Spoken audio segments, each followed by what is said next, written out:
Well, I would say it's by my watch, it's 2:02, and we have about 35 participants. I'm sure some folks will be joining as we move forward, but I think we'll go ahead and get started. Thank you. Hello to everyone out there, and thank you very much for joining us today for our Animal Identification and Information Systems Council meeting. Also, my co-host, co-council chair Neville Spear is with us, and we both welcome you. And Morgan Young as well from NIAA is here, keeping us organized and making sure everything works as it should. So thank you very much. We're very excited to have Dan Foy with us today from Aggregates.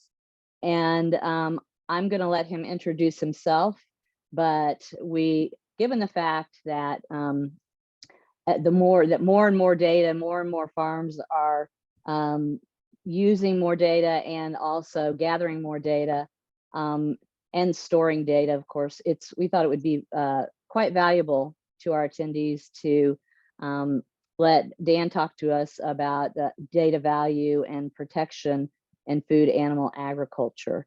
So welcome, Dan, and I will just hand it off to you. Let me mention one more thing, and I'll probably mention at the end too. Don't forget, we have coming up very quickly, April 18th through the 20th, we have our annual conference. The focus this year is climate smart animal agriculture. And we've had so far a really great number of signups. It has always been one of my favorite events. And looking forward to hopefully seeing all of you there. If you haven't signed up, be sure to do that soon. And also be sure and get your hotel room by, I believe it's March 15th. If not, Morgan will correct me. So you get an early bird rate. Yes. With that, let me jump in real quick. So March 15th is this is the shameless plug.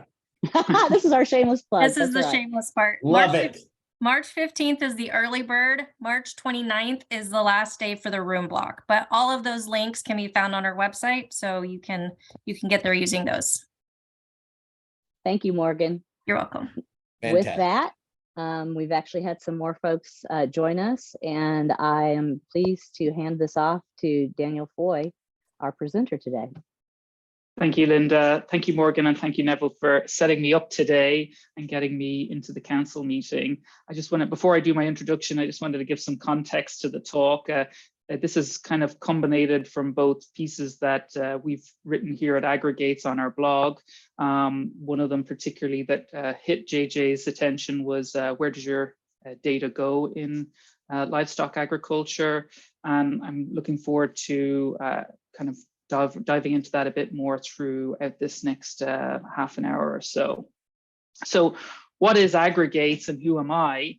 Well, I founded Aggregates with my partner, Dr. Terry Smith, back in 2020, really seeing the need for data integration and aggregation in at the farm level. I was working for a wearable sensor company at the time and really seen a gap for the aggregation of data that allowed for quality data to be used for food animal welfare.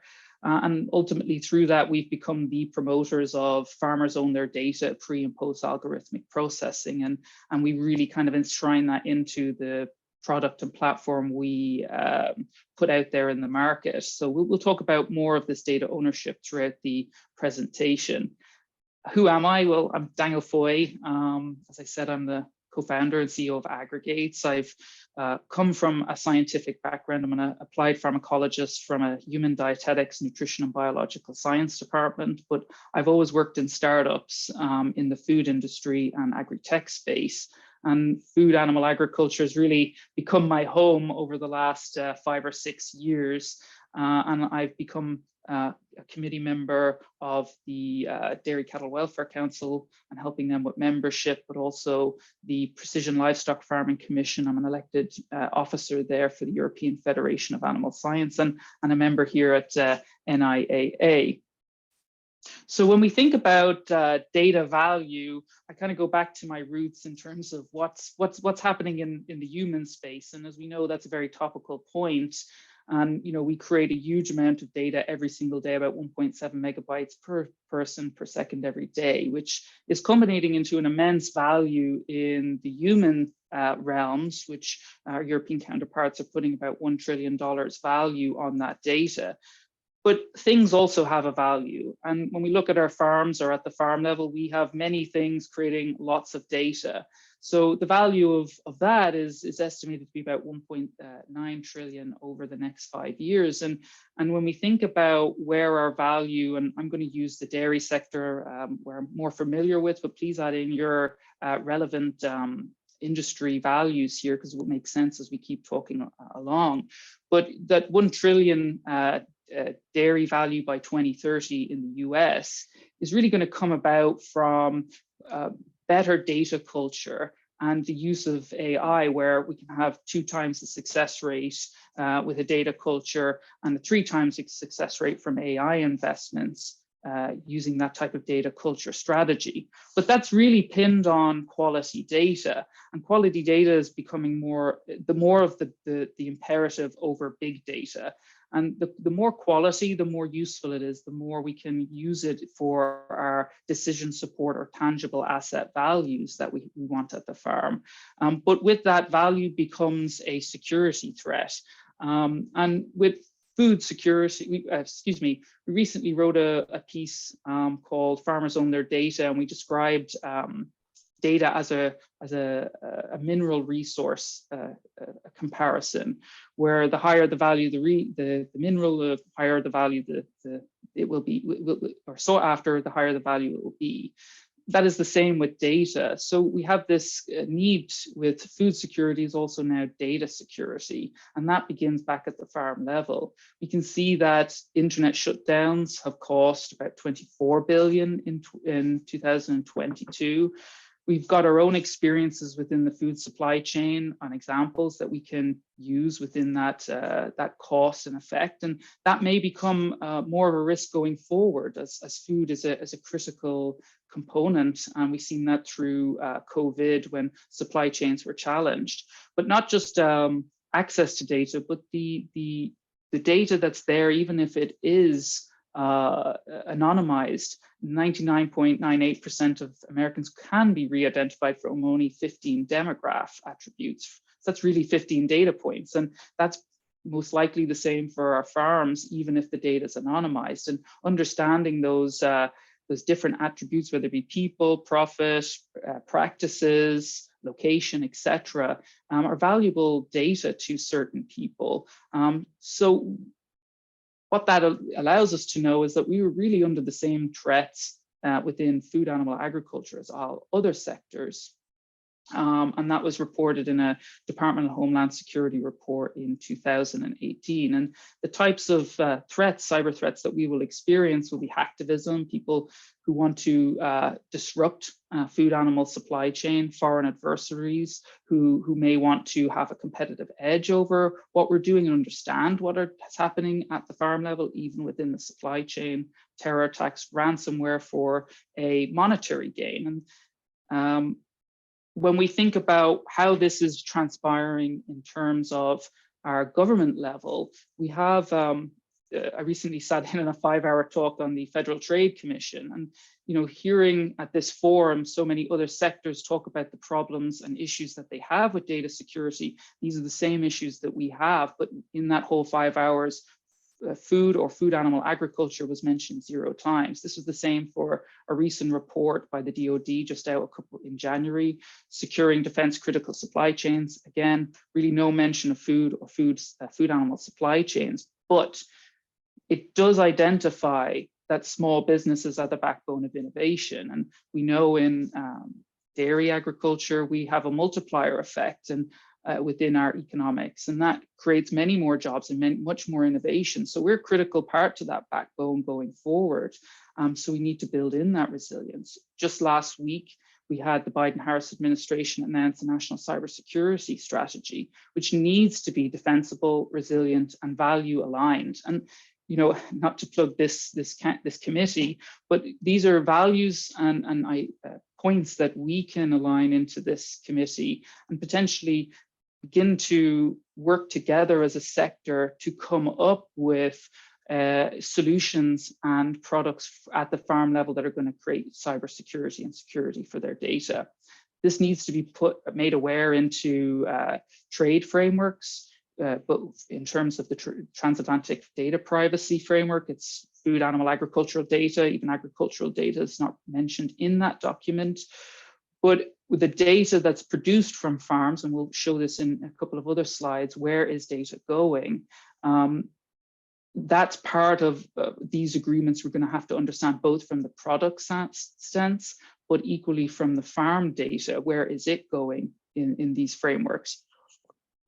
This ultimately means that we need to begin to have and develop a food, animal, agriculture, cyber posture. And to plug this committee again, that might be something or an output that can come from this committee to make awareness around this topic. So where does farm data go today? This is just some internal research we did here at Aggregates, collecting global dairy agri-tech companies. We hope to spread this out into other species agri-tech as well to get a greater picture. But we've got two different ones here. We've got on the left with multinationals and without, and we can see there's not really much difference here between multinationals and without the multinationals in terms of the distribution. But what is apparent when we look at the job numbers behind these charts is with multinationals, we're talking about 400,000 people in dairy, agri-tech in dairy. But without the multinationals, we're probably only talking about 10,000 people working within the global dairy agri-tech community. When we think about the DoD comment in terms of small businesses, we need that number to go up in terms of how many staff are working on this problem. But equally, we need the number of people working at the farm level to also increase. There's an OECD report looking at 2019 to 2021 in terms of service industry, and it's seen a decline of 3% down to 13% of service industry within the sector, when we really need about 19% of the service industry within the sector to really have an effective chance at challenging sustainability and welfare within food, animal, agriculture. So these represent an interest, but and where does the data go in terms of the US? It's a little over a third stays within the US. And when we think about where our farm data goes, it may be going to other continents and other servers in those locations, and something we have to gain greater awareness of as an industry and as US suppliers. So when we look at data flow today, this is just something I put together for this talk. It's kind of an overview of where data goes from a farm, and it is a spider's web of different flows of data from so many different systems. And it itself is a problem in our path going forward with digital adoption. We can see here that we have a lot of data going from various locations to service industry back to farm. When we think about those as examples, with robotics or systems, and a service industry or a supplier system is either damaged or attacked, and that gets put offline, we all of a sudden have numerous farms out of service because of that service supplier, and maybe a whole raft of other services that we can't get. We've seen that unfold with servers in the US and Roomba robots all of a sudden going around vacuum your house all wildly. That may be what happens if some of our server suppliers or service supplier industry is affected. And I think about 80% of our milk comes from 20% of the producers. To the spider web of different directions the data is going are also vectors for potential threat and cyber attack that we really need to figure out and coordinate into a more structured nodal approach. And that's going to really put the farm at the center of their own data much more. more, where we can coordinate for that individual farm, which is not only going to be more valuable from a business intelligence and decision support standpoint, but from a tangible data ownership standpoint, where the farm and its unique data set is coming into one location that we can work with. We can then distribute that to the needed people or companies within the service or supply chain to their needs. And they don't need all the farmers' data. They only need specific points. And I have this out, our discussion quite a lot with different members of the supply chain. They just want to see a certain output and not manage, you know, millions of records and data points from farms. And that's something we can be doing and sorting back out far earlier in the life cycle and the inception of the data before it even leaves the farm site. So when we think about where we've come to that point with our technology, I always come back to the Agritech hype cycle. This is just a standard tool by Gartner, a consultancy firm that you can apply to really any industry and sector. And I always like to go through the history, you know, where we are in food animal agriculture. We first coined the term in 2003 at Congress, precision livestock farming around here. And we got very excited and we started deploying lots of technology into our peak of inflated expectations. It could do all these things and, you know, it's going to gain us sustainability, profit, etc. And we really settled with the current generation of tools, but we're starting to see some challenges, like black box algorithms, where we can't really understand what's behind the output we've been given by these insights. Data silos, where getting this data to run intelligence based on the individual farm is in maybe half a dozen to a dozen different locations, with many quite arduous conversations about getting access to that farmer's data, even though companies often talk about farm data ownership and they believe in it. Their systems aren't necessarily designed to facilitate that going forward. Data validation and accuracy of that siloed data becomes a question within agri-tech. That's something we have to begin to be able to do and deploy independently of the suppliers to make sure that the data is accurate. And I'll mention this point probably once or twice. We need to be able to differentiate between a farm level issue with the technology and the data that's coming in, or is it a company and a technology issue? And that definition between the two of those means we'll need to have validation and accuracy coming in from third-party data systems. The digital literacy is a critical point that not just at the farm level, across the industry, we really need to be thinking about what services, what learning paths we put people on, so we can bring that deeper into how we think and deploy technologies at the farm level. Data standards, this as an industry, we need to collectively think about what that's going to look like for standard data points. For something like welfare markers, they need to be standardized and not controlled by a third party. Otherwise, we could find ourselves in a welfare issue. But to really come out of that trough of disillusionment with those points, and we can solve those, other industries have, and we can take in the solutions and use cases that they have. And we often speak about that with partners at Microsoft, AWS, etc., about those tools, but really focusing on that data security component and the data ownership pre and post algorithmic processing are key pillars to that slope of enlightenment and plateau of productivity, and what will allow us to really ascend to welfare and sustainable continuous improvement, and having those data points of value that are going to allow us to agilely move there. It's not going to be every big data to get there. It'll be certain quality data points that move us in an agile approach to those goals and continuous improvement aims. So what can we be doing at the farm level? We often talk here at Aggregates and with some of our industry partners around data champion at the farm, whether that's somebody specific in your team who becomes the owner and the overseer of what data is coming in, what quality it's at, beginning to engage with the right service providers off the farm to increase their oversight and accuracy with the data. And that I believe will be propagated by digital skills training from the farm level up and really getting that embedded into the team. The digital skills training will also help with cybersecurity at the farm level. 80% of the effort with cybersecurity comes from 20% of the time, the actual actions.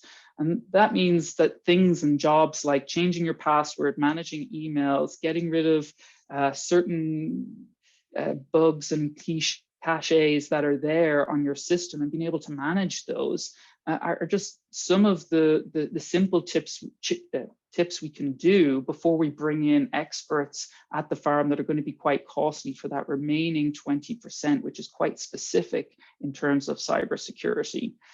Getting that data quality management and measurement ingrained within that digital literacy skills training and why they're collecting this data, how to get a gut feeling whether it's not accurate or there's an issue, and how do I deal with that?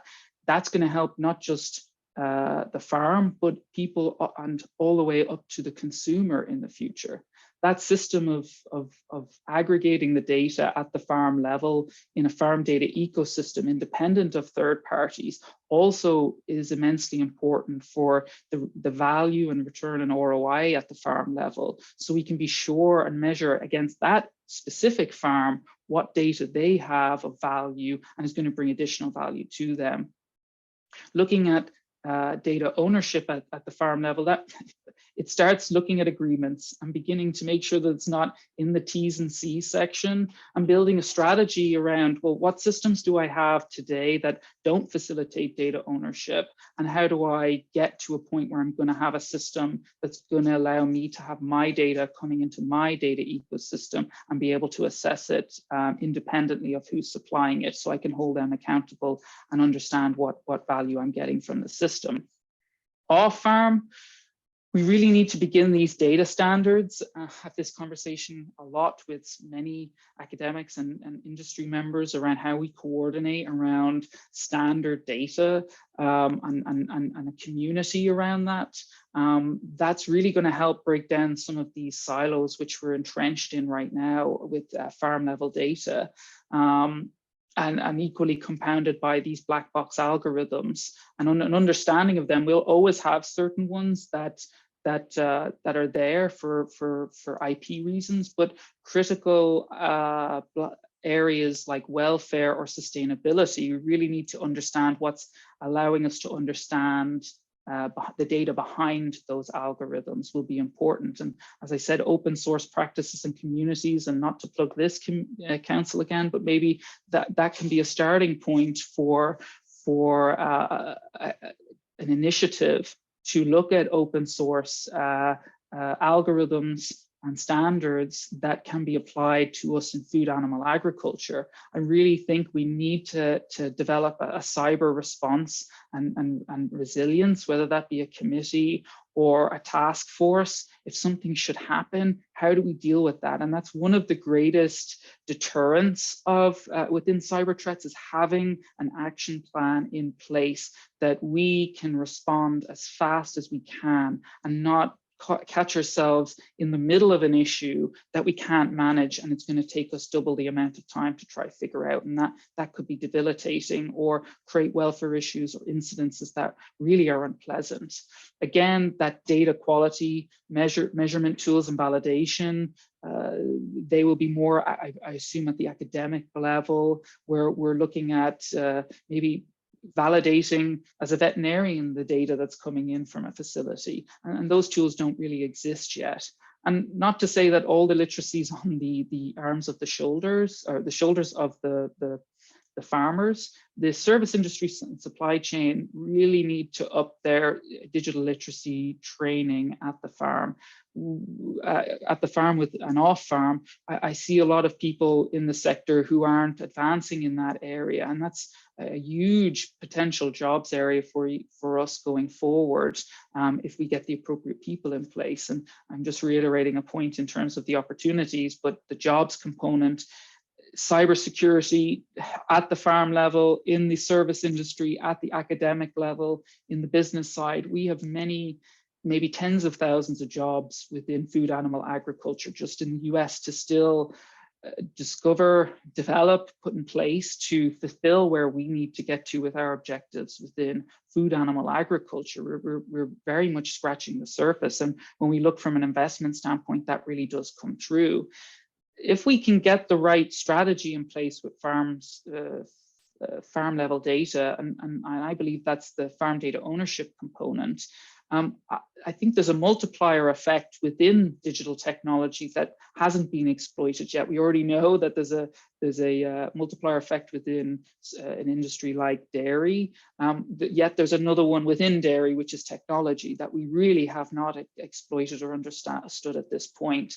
And that's going to create new value streams for the farm itself with a tangible value from their data, or just from a business intelligence and a decision support value that's going to be very beneficial to farms and rural communities who ultimately benefit off that. Again, back to our DoD report, rural communities and small businesses are a vital part of that, and making sure that we don't allow the digital skills gap to continue to be unequal between rural and urban areas. We have the access to so many tools online, but we really need to get groups of rural students and farmers together into those digital communities, much like what's happening in urban centers.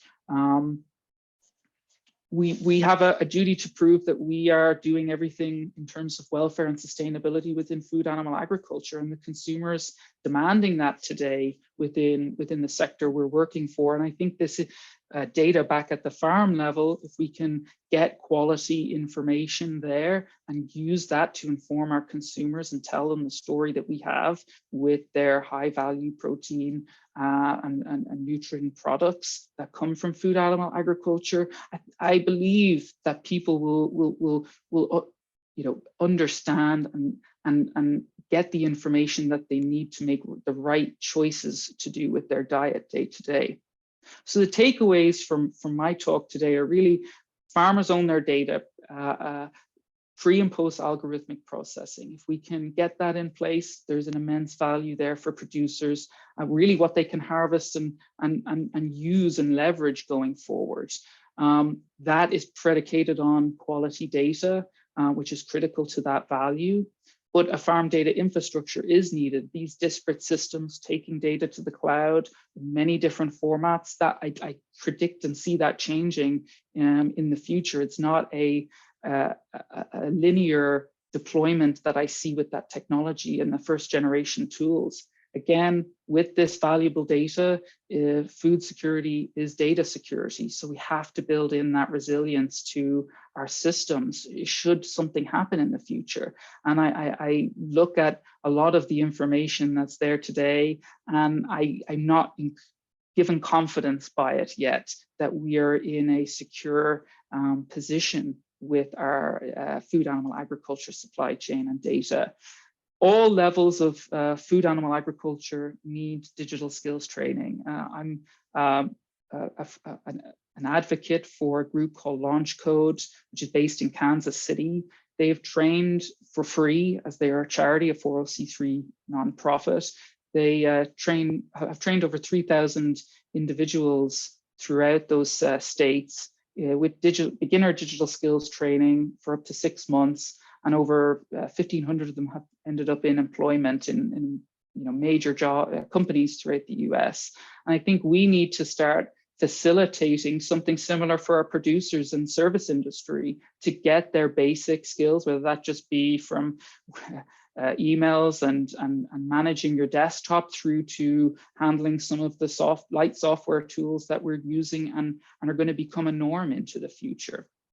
So that's really the end of my talk and everything that I wanted to talk about today, but I'm really looking forward to any questions, and please feel free to reach out with any other questions after the talk or any other information that I have mentioned today. But thank you. Hey, Dan, thank you so much. I appreciate that. You struck my interest, and I want to follow up a little bit on this. Can you talk a little bit more about, you mentioned specifically the multiplier effect and in the digital string. Can you expand on that just a little bit, where you see that going and what that ultimately means for agriculture? Yeah. I often talk about these first generation tools, and if we go back to our hype cycle here, these first generation tools with the data silos, a lot of these tools are designed in a way to give us specific insights, and their business models are designed to go, okay, I'm going to tell you XYZ that's happening at your farm. But that is a limiting, that's limiting our capabilities with the data. If we focused on, well, what is just the data for this specific farm that needs to come in? And if we start looking at every farm as an individual, you then don't have these cookie cutter models that are black box algorithms or data silos that are being sold out to farmers. Instead, you say, here's the data that's going to give you value from your livestock, whether that be a wearable or something. Instead of saying, I'm going to give you lameness detection or estrus detection with my wearable, I'm just going to give you data. And I'm just going to allow you to do whatever you want to do with that data in your data ecosystem in a central place. If that is the case, if we build that system and every farm has their own data ecosystem in place, then we can apply any algorithm we want to that data, not just the lameness or the estrus detection. We can apply really anything to that integrated data. And I think that's where real value lays, and that multiplier effect can apply, because you then have the regionalization of farms. So what's different, going to Texas, California, Wisconsin, those farms are all very different. The same algorithm's not going to work for them. So we're going to need somebody who's working in those geographical locations to develop tools and machine learning that are applied to those farms and their unique data that comes in from their systems.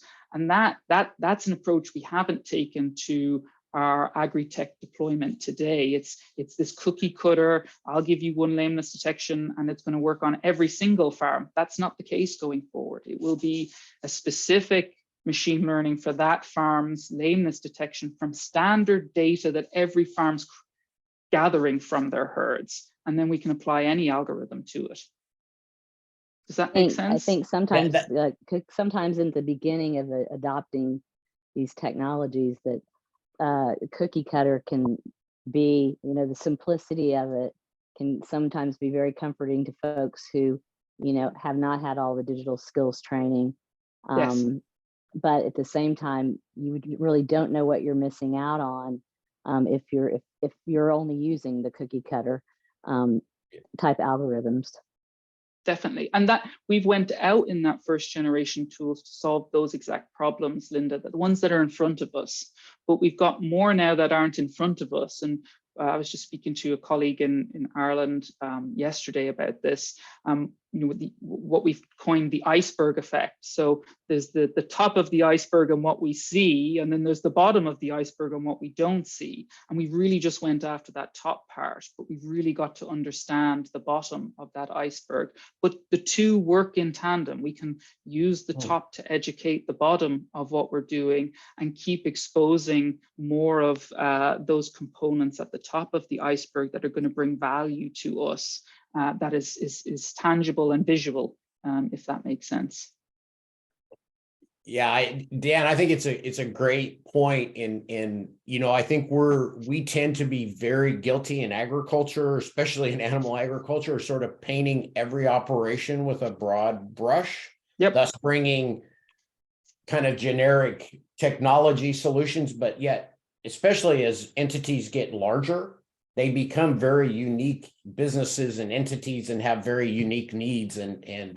So it's a great point. Yeah, thank you. Even at the smaller level, Neville, we've got even greater diversity there in small scale farms, and it's right up there at the large ones too. They do operate differently, but that has to come through in what we're looking at in terms of data, and not be lost by trying to make everybody homogenous. Yeah, great point. Yeah, thank you. And I would open it up to anyone who is on the call. You can raise your hand or just type into chat if you'd like. And I would also recommend that you actually visit the Aggregates blog. It's Dan has put some wonderful information out there. There's some excellent articles that go into a great deal of detail, but they're very easy to understand. So I'm giving that plug for Aggregates too, because I appreciate that. I've really enjoyed and learned a lot from reading the blog pieces. I think we have something here. I'd like to hear more about Daniel's thoughts on the AI. And in our world, it's not artificial insemination. We're talking about artificial intelligence. Too many of those similar words are getting crossed over in this digital tech space and regular animal science space. AI, for me, we're a long ways away in food animal agriculture. The data quality is yet to emerge. I think we need to focus on machine learning first. And I just have a podcast today on the topic that went live with a colleague of mine, Marcel Alstorf from Microsoft, and he wrote a book called Azure Machine Learning Fundamentals or Basics.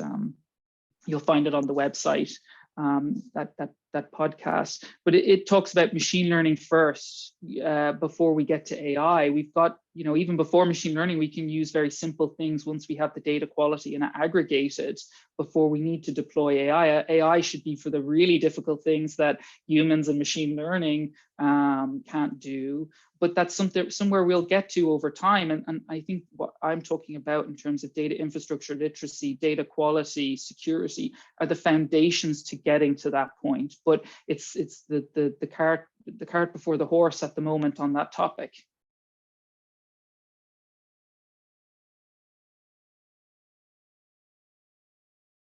Is there any other questions? Thanks, Dan. And I think, we're all hearing about artificial intelligence, but it's now it's chatbots and things like that. So it's very much there. But they're good.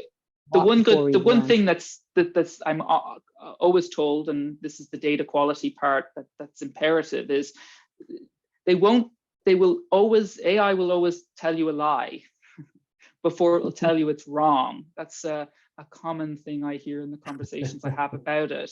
So data quality is going to become really important if that's the case, right? Because if the wrong data is going in that's not to a certain standard, and it then tells us a lie, and we act on it or have a decision support, that could be a sustainability or welfare or profitable issue that we're not aware of. So thinking about AI in the future, again, these tools are not going to get rid of jobs by any stretch of the imagination. They're going to create many more jobs and empower individuals within the sector to do even more than we've imagined. But we have to, just listening to a podcast this morning by MIT about Air Force dogfighting and AI. And they are talking about, well, a pilot's pretty redundant now, yes, granted, but it still has a purpose within the plane. And their job now is to figure out the limits of trust between these systems and the pilot, so the pilot can focus on other jobs within the mission or higher level jobs that the AI just can't do. I think that's more like what we're going to have at the farm level. Take away some of these jobs. And I just had a colleague of mine talk about from Scotland talk about a sensor for just calving detection and the power of what it did for that particular market.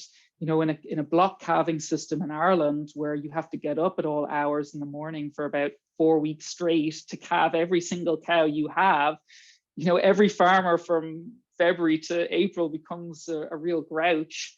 But this tool and sensor came out and solved the problem, right? You could put it on and all of a sudden you get messages. So it gave you your life back. And it gave the farmer confidence and trust that this is going to tell me when I need to be there, because I only have a 60 cow farm and I have to do other jobs to try and make this business viable.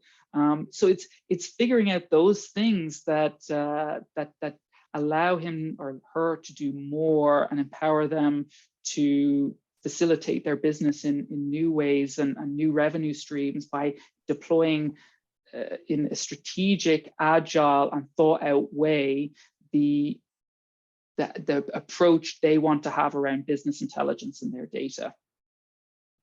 Dan, it's actually the very example you use is fantastic, and it's a little different application, but I just had this conversation with somebody a couple of weeks ago that they're now using drones to check cows at night that they have heat sensors to see if they're calving or not. And one of the things we talked about very specifically is, when you were getting up every night, and I've done it, right, for 40, 60 days in a row, you're a zombie. Yeah. And there's actually, while calving is very important, there's also an opportunity cost to that. You're not making good decisions. You have accidents, what have you. And they're humans. They're not superhumans. They're humans, right? And we're really not wired to do that and disrupt our sleep for an extended period of time. And technology becomes really a great tool. So yeah, right. And we don't have the labor. We don't have the labor to counteract that. So we're going to have to figure out our relationship with technology and that trust. It's fantastic. That was Sorry, Linda, go on ahead, please. No, that was something I was going to jump in with. I just didn't mean to interrupt you, but given the labor shortages that we do have, within the producer's business and I mean, just all across the ag industry, that's where I think too, that it's important to try to move forward with, with machine learning, with AI. Any other technology that might fill that gap and help a farmer, rancher, producer. And it's identifying those simple things and gaining those back for producers from the data that they have or having to create more time or more value to be able to focus on the next cohort of problems. And that it's so interesting. That's so symbiotic to like computer science and engineering, where everything's agile. Well, so is this problem we have to solve. So why can't we do it in a marriage between the farm data ownership and centralization of their data to build that trust with what's happening at their facility, to be able to make more informed decisions that are accurate, that are appropriate, that are for profit, right? These are, and for the good of the animal, the welfare of the animal. And when we can get there, we can prove welfare and sustainability in food animal agriculture. I'm really excited the prospect of that and see light at the end of the tunnel. And I hope that it really does inform consumers, because when we do get the right information in front of them about where food comes from, their reaction is awesome. And I'm really looking forward to that journey and story with what we're doing in data and food animal agriculture. Absolutely. We've had a couple of other comments, Dan. Melissa followed up and she said, how do you correlate your plan to aggregate data at the farm level with the big tech initiatives to aggregate data at the server farm level? Yeah, look, we have to play with who's going to play, and not everyone wants to play. They want to protect IP. They want to dominate certain spaces. And I come back to this quality standpoint. A lot of these systems are older. Some of them, they're legacy. Their user interfaces and design are not intuitive to somebody with, if somebody doesn't have a third level education, it's very hard to use these systems. We haven't distilled them down yet. And I think that when I think about what data we need in the future and where all this data is coming from, there's big change coming, and revolutions always have winners and losers. And you know that you have to be prepared for that in this sea change that we're going to have in the direction of agri-tech within food animal agriculture. It's happened, that hype cycle, back to it again, that peak has happened in so many other sectors. We can look at Silicon Valley, we can look at the 2000s, and that they've had theirs, we will have ours, and things will change. And this conversation around data integration and the big tech players, I really want people to look at, well, what is the quality of the data that's really there, and do we need it to where we're going to go? Good point, and thanks again, Dan. We also have another question / comment from TJ, and I'll read this off. Referencing the hype cycle, I believe farmers / ranchers / growers are quite skeptical with adopting any new tech. Even as you talk about AI versus ML, the animal ag industry is still behind and needs the ML adoption first before getting to AI. How do you suggest we bring the trust levels back up for our farmers so that we are at least in line with the adoption curve with other industries such as human health, construction, insurance, aerospace, etc.?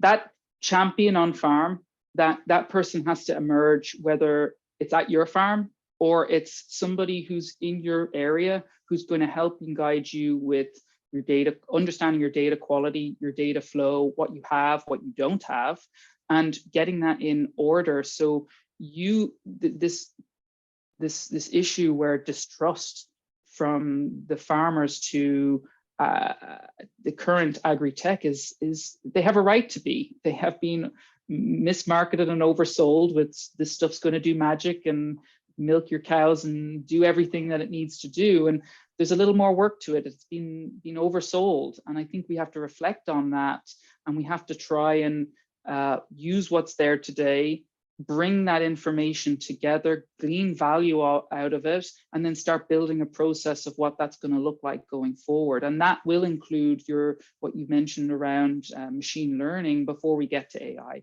It's very simple things, and it's going to be maybe a high peak to come over first. But once we go over that high peak, it's going to be worth the learning curve once we go through it. But we've separated that from the farmer and the farm level, but we've got to integrate that back in, that digital knowledge training. And that mightn't be as high as, let's say, code, but at least understanding why, what data, where it's going, where I can access it. It's simple things first before we get into the more complex things. And people will naturally come along with that journey then. This is being done in other sectors. We are just in our infancy with it in food animal agriculture, but that's where the jobs are going to emerge from, to support farmers to go on this journey independent of the suppliers. And that's a really important component of this. Somebody who's a consultant like your vet or your nutritionist there, they assist you day to day. Maybe there's somebody there coming in and consulting with you on your IT and your infrastructure for managing the data going forward. That's certainly going to emerge. And I always think, and you know, having been in a more techie industry, I think in any industry, it's seeking out the operations that have had successful deployments. It's seeking out, like you said, Dan, that, you know, the folks, the vets, folks like that have interactions across, you know, the industry, across the segment, who can also help, you know, help guide you, or, you know, guide an operation. It's really kind of seeking that out, or being able to provide those success stories, and, you know, how you might go about managing your data, working with others that have been able to do it. Yeah, and I'm sure someone will ask if it's not in the list about aren't people already integrating data? And yeah, people are integrating data in the terms and definitions of what they understand that is. But there's many different types of integration. There's application integration, actual data integration, and the other one's alluding at the moment. There's a third one again on the blog on the website about integration. We've got different types of how the relationship is going to work with the farm, and data going to one silo, one supplier, that's then going to be integrated with another supplier. These are actually, the more of them we have that create that spider web, like I showed during the presentation, those are huge, those are security and cyber security vectors and threats. So that isn't the optimal avenue to go, even though we talk about it being, we're already doing it. It actually creates those, entrenches us in the silos, but also creates more vectors, and it impedes getting to this data ownership at the farm level and being able to differentiate between whether it's a technology issue and the provider, or I'm causing this issue in the data at the farm level and it's me and my management. We have to be able to differentiate between those, and that hasn't come out with these technologies, nor has a process been developed that enables farmers to be able to have that power, unless they're going to have very expensive consultants come in and try and wheedle through that with them. Thanks, Dan. Also, there was one mention towards the end that said earlier when you were talking about calving, you must be referring to the Mukal calving sensor. I'm going to take a BBC stance here and say we don't do any branding and marketing. If you've watched Jeremy Clarkson, then you'll know what I'm talking about. Yes. Do we have any other questions or comments?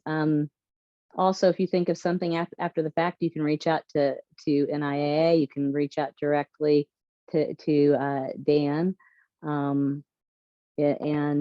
Like I said, be sure to go and check out the blog, because I know, Daniel, you keep it fresh, and there's always something that we can all learn there, I think, as well. One of the things I will plug, and use back to our machine learning and distrust with the systems, and the question somebody politely asked me a few minutes ago. I think that when we look at the systems we've got today and the data that's there and who's designed them, are they optimal for the users that we have?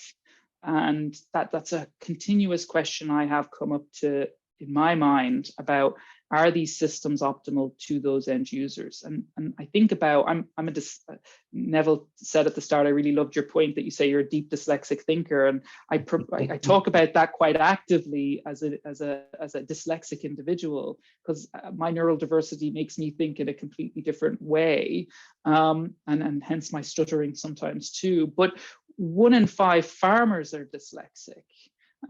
As well, when the population is probably about 1 in 7. So we actually have a higher concentration of neurodiverse individuals within our sector. When I think about that, these people, individuals may not have a 3rd level education, may not have the standard systems and approaches that their non-neurally diverse individual colleagues or peers have. But those systems we're developing and trying to get them to take on are developed by PhDs and university, and these high level individuals are not taking into account who's actually using this. And that there's a lot of research coming out, and a colleague of mine at Newcastle University in the UK, Dr. Fritha Langford, looking at this particular topic, because the training component and getting farmers to embrace what we're doing, that is a key component. And when we've got that many neurally diverse individuals, we've got to tailor some unique way for them to get skills training. And back to my launch code example, where it's free training, digital skills training and coding training for anyone of any age. And their students are some of the most interesting, diverse background candidates that I've met, that gives me hope. I'm like, these people coming into our workforce, solving some of our problems, golly, we'll do great things. But we need to fuel that. You can't just leave it sit there and not do anything about that. Agreed. Well, I think we're coming up on our top of the hour. Unless we have any other questions, then I'd like to once again say thank you, Daniel, for your time. Great presentation. And again, don't forget, for those of you who are on the call, don't forget, we would love to see you at our annual conference, and coming up the 18th through the 20th of April. And so please go to the NIAA website to get more information about that, or reach out to NIAA. Once again, you gave us great things to think about, and a really great presentation. And on behalf of NIAA, thank you for your time. And I'm sure we'll be reaching out to you again in the future. I really Dan. appreciate for you all for inviting me along and giving me the opportunity to speak about this topic. It's really great. Fantastic. Yeah. Wonderful. Well, with Thank you. that, everybody, we will wish you a great afternoon, and we look forward to seeing you hopefully at the conference. And Thank we will you. be signing off. Thank you. Thank Thank you. you, Linda. Thanks, Neville. Bye-bye. Bye.